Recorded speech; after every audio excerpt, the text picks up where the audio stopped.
So guys, welcome to possibly the most awaited video in this channel. Today I'm going to show you guys how I film and edit my videos, and I'm also going to show you guys a couple of filming techniques and of course how I put all the footages together. And yeah, I'm also going to be talking about the lenses I use and the scenarios I use them in. This is not going to be an advanced tutorial because I will be doing them in the future, but for now, let's get it started.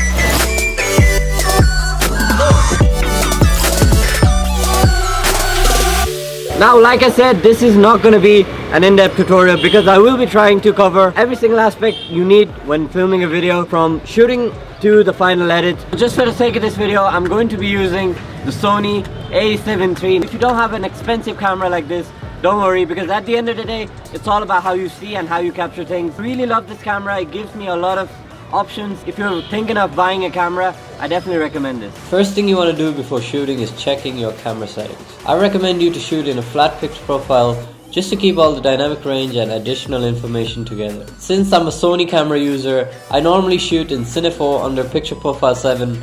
This is because it kind of works for my style of color grading. If you are a Canon user, you can set your own flat picture profile by just dropping the sharpness, contrast and saturation. I also recommend you to shoot in the highest frame rate as possible, so later on you'll have the ability to slow down the footage in post-production.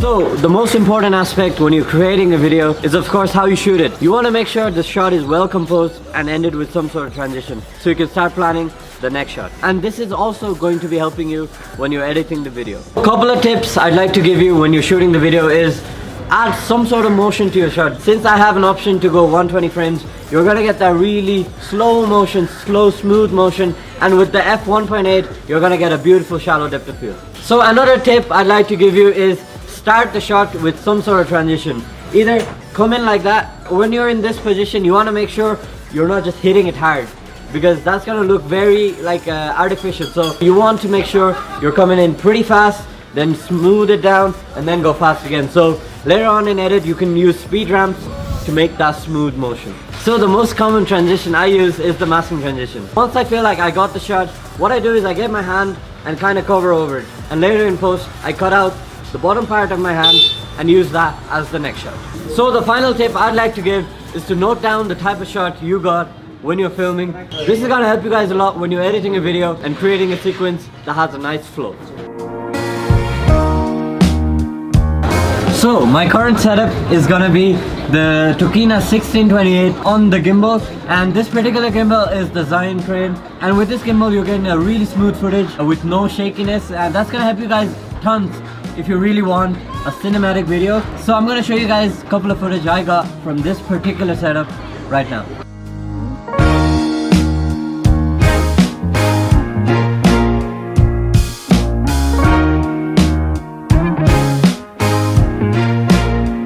So the next lens I'm going to be talking about is the 50mm, and this is probably the lens I use most often because with the aperture of 1.8 you're getting a really beautiful shallow depth of field, and that's going to come in really handy when you're getting a close-up of people, and it could be any other objects that requires blur background, in other words.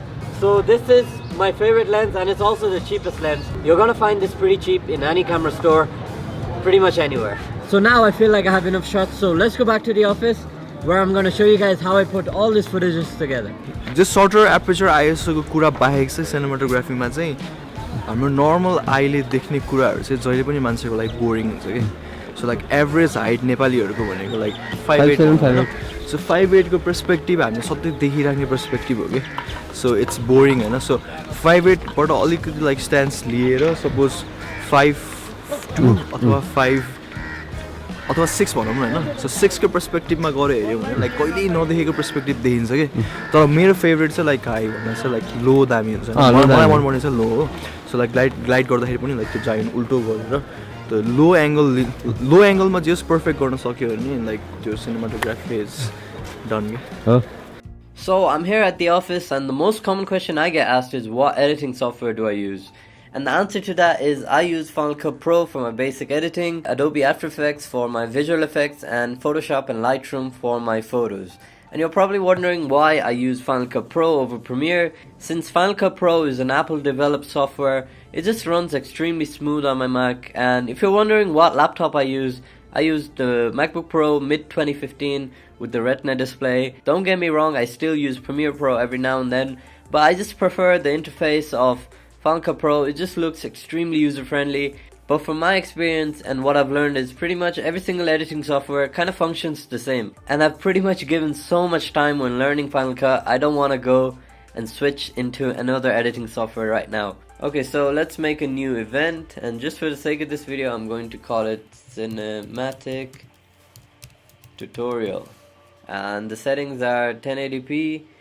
Yep, everything is good, and hit OK. So let's import some footage. So go to import media. So I'm going to select a couple of clips I got from my recent photo walk around Kathmandu, and yeah, we're just gonna take it from there. So I've selected all the clips I possibly need. Now I'm gonna put them in a timeline where I'm gonna show you guys how I make them look cinematic. So I'm not gonna really talk about how you can create a sequence. I'm strictly gonna focus on how to make your footage look cinematic. And don't worry, because I still have a couple more tutorials coming out soon about how you can create a sequence and visually tell story. So I have all the footage imported into the timeline, and the first thing is first, you wanna find the right music, and this is probably the most trickiest part for me as a filmmaker, and I'm sure pretty much all the other filmmakers can relate to that. And I personally use Epidemic Sound for all my music, and let me tell you guys, it has made my life so much easier. I don't have to search all over the internet for right music, right sound effects. It's all in there, all in that website, and if you can afford it, please do get it, and you're not going to have any issues with copyright if you use music from there. So what I'm gonna do now is pretty much change the speed to around 30%. It's playing at such a smooth pace, and it's really making the most out of those 120 frames that you shot originally. So first things first, I'm gonna apply some color correction before I start grading this footage. And I wanna kind of create a warm, friendly type of look in my video, and how I can achieve that is by increasing the temperature and by increasing the saturation of midtone slightly and shifting the color to slight oranges, bringing the shadows to kind of blue. This is gonna really lift up those skin tones. So normally what I like to do is kind of lift the midtone slightly, so you want to give it a slight crush to the shadows just to bring up those contrasts. That looks pretty good, and let's see before and after. As you can see, we've kind of created this warm tone in his face, and that's gonna look really nice when you color grade the footage. So for this particular shot, I want a pretty similar look. I'm gonna open up the color panel again and bring up the temperature slightly. You don't want to do it too much because it's gonna look too yellowish. Bring the shadows to kind of bluish, midtones to orange-ish, and just lift the saturation of midtones slightly. Bring up the midtones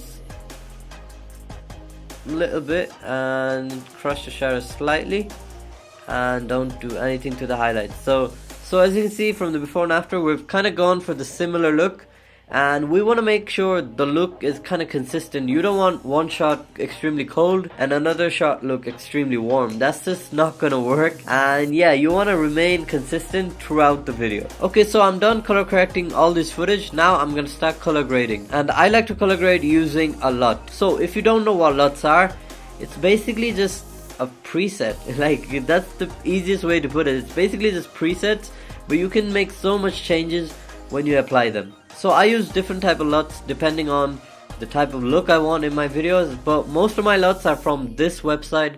It's called lutify.me. They focus on making LUTs for Hollywood standard, and sadly it does have paid subscription, but don't worry, I will put a couple of links in the description for free LUTs, and you can download them and use them for your video. So normally I like to color grade using adjustment layers. This is because it's gonna help me get that consistent look throughout the video. So this is my personal favorite LUT.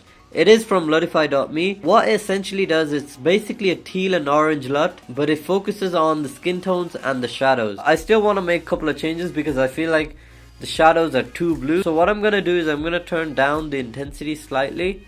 So go back to our panel, Let's bring the saturation up so we can really get that skin tone out, and let's bring the temperature up a bit more. Okay, so this is what your footage looks like if you just apply a lot and don't do color correction. And once you apply some color correction, you're gonna really make the most out of the LUT. So I'm gonna search for an effect called letterbox, and what it does is it kind of creates that wide type of feeling in your video, and that's going to help you guys a lot when you really want a cinematic video. Okay, so it's looking pretty cinematic already, and what I want to do now is add a couple of sound effects. Now this is a topic of itself, and I want to make a separate video on this because I feel like most people tend to forget the importance of sound effect in creating cinematic videos, and I want to make a separate video on that. So I'm gonna play a video right now. It's basically the intro of the song, and I'm just gonna play it with the sound effects so you guys can kind of see it for yourself, the importance of sound design when you're trying to create a cinematic environment.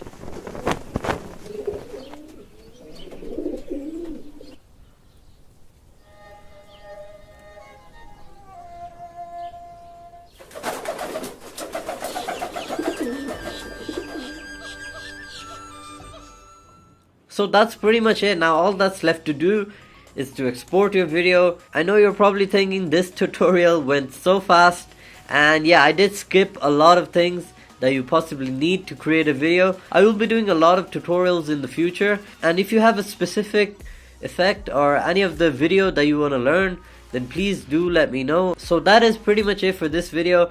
I'll see you next Wednesday again, and it's probably going to be another vlog.